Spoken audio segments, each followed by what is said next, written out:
Fast, focused, and fearless. Here are the latest stories. At this hour, I'm Angela Lagunsad Castro.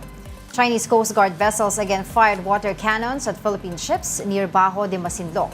The Philippine Coast Guard says its vessels and 3 B-4 ships were targeted during a mission to deliver assistance to Filipino fishermen. The PCG adds Chinese vessels fired multiple water cannon blasts, sailed dangerously close to the Philippine ships, and created navigational hazards during the mission. Despite the incident, the Philippine boats completed their mission with no reported injuries among personnel. Today's incident comes just 4 days after a Filipino sailor was severely injured during a confrontation with the CCG near Ayungin Shoal, and just a day after Beijing fired water cannon at a B-4 ship also near Bajo de Masinloc. Both lie within the exclusive economic zone of the Philippines. Another round of oil price hike is in the offing next week. Prices of gasoline are expected to increase by up to 6 pesos per liter and diesel by as much as 7 pesos. Kerosene, meanwhile, may become more expensive by up to 4 pesos a liter. Department of Energy Oil Industry Management Bureau Director Rino Abad says these are the maximum allowable adjustments. This means oil companies may charge less but cannot exceed these set increases. Now, also looming are fresh taxes from the United States. President Donald Trump has slapped a 12.5% tariff on imports from 60 nations, including the Philippines, citing strict forced labor enforcement laws. While vital medicines remain tax-free, exporters worry locally produced goods will become more expensive for American buyers. On the flip side, Trump's new law makes domestic income tax cuts permanent and completely eliminates federal levies on tips and overtime pay, boosting take-home pay for Filipino workers in America. But economic analysts have warning these global tariffs will ultimately act as a hidden tax, driving up consumer prices worldwide. In weather, Pag-asa continues to monitor Tropical Storm Quiapo. It was last spotted over the coastal waters of Camiguin Island, Calayan, Cagayan. It is packing winds of 75 kilometers per hour and gustiness of up to 90 kilometers per hour. The center of Quiapo may pass very close or make landfall in the vicinity of Babuyan Islands within the next 12 hours. The storm is forecast to exit the Philippine area of responsibility tomorrow morning. As of 2 p.m., signal number 2 remains in effect over Batanes, Babuyan Islands, as well as parts of Cagayan, Apayao, and Ilocos Norte. Signal number 1 is up over several areas now flashed on your screens.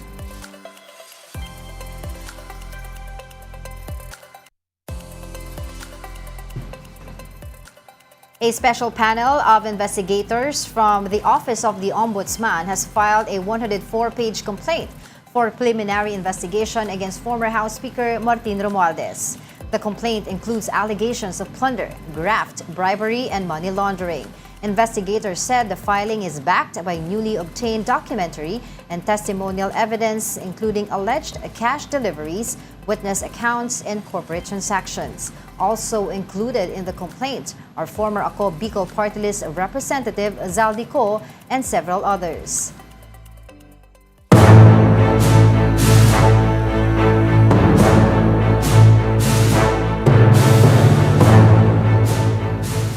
Three days to go, PBBM's fifth SONA is the Senate ready. Let's ask Mobile Journal Merimon Reyes. Merimon, handa na rin ba ang mga senador para dito sa ikalawang sesyon ng 20th Congress?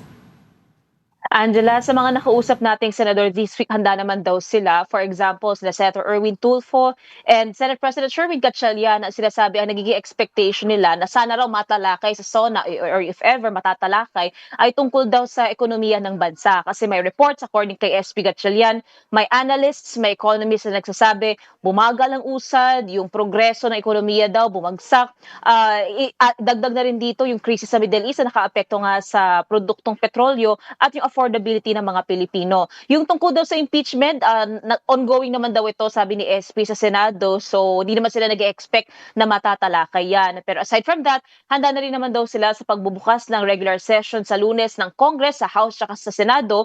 At doon natin makikita kung ma-maintain ba, masusustain ba itong leadership ni SP Gatchalian. Angela. Okay, so itong issue ng flood control project, ito ba ay inaasahan din ng ating mga mambabatas na mababanggit ni Pangulong Bongbong Marcos sa kanyang 5th SONA? Angela, ang sabi din dito ni Senate Bill Review Committee Chairman, Senator Erwin Tulfo, while ang committee hindi ito nagbaback down, kung may nagsasabi daw na umaatras ito sa pagpapatuloy ng investigasyon nila sa flood control scandal, nakadepende din daw yan sa Pangulo. But then again, tulad ng mga lumipas na taon, pagdating sa POGO, yung na-bring up, yung mahiya naman kayo dito sa mga government project, inaasahan nila na magkakaroon ng pag-a-address tungkol dyan. Pero ang assurance naman on the Senate's part, ngayong regular session, kailangan lang daw mapasok ito sa schedule, makakuha on the logistics side ng committee room na magagamit kasi sabay-sabay na to impeachment, nandyan ang regular session, nandyan din ang regular committee hearings, pati ang budget season by August. Kaya ang sabi ni Senator Erwin, ngayon medyo masikip sa committee rooms pero ipapasok nila yan. Plus, possibly itong alleged bagmen and even si former Congressman Mike Defensor na may mga aligasyon na binabato sa kanila, mga iimbitahan nila sa pag-iimbestiga. Including na rin dyan, possibly yung kiklaim naman, yung titiran din ni Senator Ping Lacson na maanumalyang government projects sa lungsod ng Taguig. Angela. Would you know kung meron bang mga ilan sa mga senador dyan ang hindi a-attend nitong SONA ni Pangulo sa Lunes? Wala pang nagbabanggit directly na hindi sila pupunta, pero last year naman nakita naman natin karamihan talaga sa mga senador present sila sa Senado and then nagsabay-sabay na nagsipuntahan din naman sa Batasang Pambansa Complex. Ang malinaw na hindi natin nakita ang bise. So this year, malamang yun din yung isa sa mga antabayanan natin. Wala pang nagbabanggit kung confirming na hindi sila dadalo. Angela. Meron singin ko na rin yung issue ng catering because malaking usapin ito since yesterday na hinihingi nga ng kampo ng depensa ng legal counsel nila VP Sara yung sagutin ng Senate yung kanilang pagkain dyan. Meron na bang balita tungkol dyan? Any update on that issue? Angela, ang sabi dito ni SP Gatchalian, dahil sabay-sabay, impeachment trial, committee hearings, budget hearings, ang problema raw din nila ngayon, lahat daw ng mga kwarto, parang 3 committee rooms lang ang mailalaan para sa mga pagdinig ng Senate committees. Kaya nakikita nila, paglalaanan nila ng budget o gastusin dito ang possibly magrerenta ng space sa PICC. Kaya ang malinaw, while usapin ito ng management, issue ito ng budget, hindi raw kaya, hindi raw afford, hindi raw kaya ng budget ng Senado ngayon, itong nire-request ng OVP. Ang request kasi nila, pagkain, inumin ng defense, ng support staff, ng witnesses nila, plus dapat galing daw ito sa OVP accredited catering, sasagutin daw ito ng Senado. So, ang malinaw ngayon, hindi raw siya kaya ng budget ng Senado. Angela. Okay, so pagdating naman doon sa issue ng impeachment pa rin, can you give us an update dun sa talagang magiging schedule pagkatapos nga nitong SONA? Ngayong Lunes at Martes, wala munang impeachment trial dahil Lunes, nakatakda ang State of the Nation Address o SONA ni Pangulong Bongbong Marcos. Tuesday, wala ring impeachment trial dahil by tradition, merong inoobserba na kontra SONA ang minority ng Kongreso. So, may speeches from the minority, possibly addressing yung topics or issues raised sa SONA ni PBBM. And then Wednesday na po magpapatuloy muli ang impeachment trial proceedings. Pero simula Wednesday next week onwards, iba na ang schedule nito. 10 a.m. to 3 p.m. na ang impeachment, habang 4 p.m. onwards naka-schedule na ang regular plenary sessions o ito na yung trabaho naman ng Senado bilang legislative body. So yun na in effect ang magiging schedule ng impeachment. Tapos ang nasabi ni SP, Thursdays and Fridays nakalaan ito para sa committee hearings, other motions na kailangang i-address. That includes na rin itong paparating na budget pagka-August. Angela. Alright, thank you for that update, mobile journalist Merymon Reyes. Now, the Quezon City government has designated protest sites along Commonwealth Avenue on the day of President Bongbong Marcos's 5th State of the Nation Address or SONA.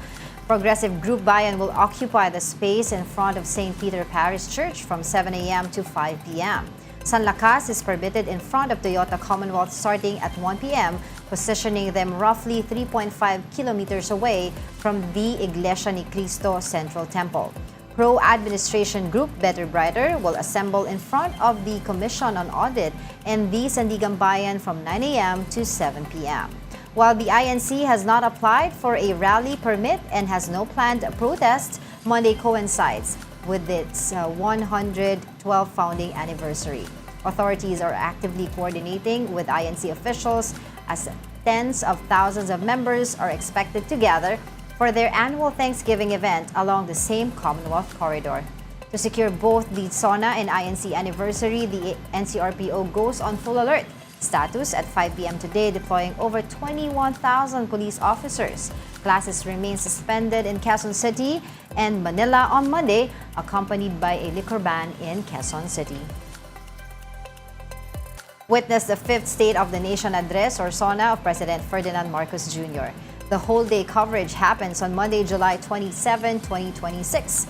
Get the latest developments, expert analysis, and real-time reports as the story unfolds only on One News and other Kapatid channels.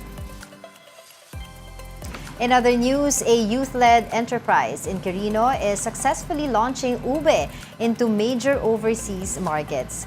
But the resounding demand is now forcing the group to seek infrastructure backing to sustain production. Mobile journalist Daniel Dayo has the report. Vibrant, aesthetic, and with a subtle vanilla nutty flavor, Purple Yam or ube has taken center stage in the world of dessert. But in Quirino, it's more than just a trend. As the Quirino Young Entrepreneurs Association has turned the local crop into ube powder, that's now making its way to Japan and other parts of the world. And ito yung pinaka-bago nilang produkto, itang ube powder na nagsimula noong 2022 na dinevelop ito. Sa Japan, ma'am, first and second quarter of this year, nasa 3.2 tons, ma'am. With other countries, nasa 1 ton na din going to Switzerland, France, India, Singapore, Bulgaria, USA, Canada, Korea. Meron din kaming bago yung sa Thailand. But what makes Quirino's ube powder a standout in the international market? According to the group, the secret lies in maintaining its quality and consistency. Sabi nga sa amin ng exporter sa Japan, just maintain the quality, yung color at saka yung texture. Iyon siguro yung dahilan, ma'am, kung bakit continuous silang kumukuha. Dahil mini-maintain namin yung kulay at saka yung texture niya. At the same time, kailangan talagang maintain yung quality ng ating ube. And as demand for ube grows, so do the opportunities it brings to the community. From farmers who supply the raw ingredients to workers who help them turn into ube powder. But for then student Jomar, the job also means a chance to earn while pursuing his studies. Hindi po sa school.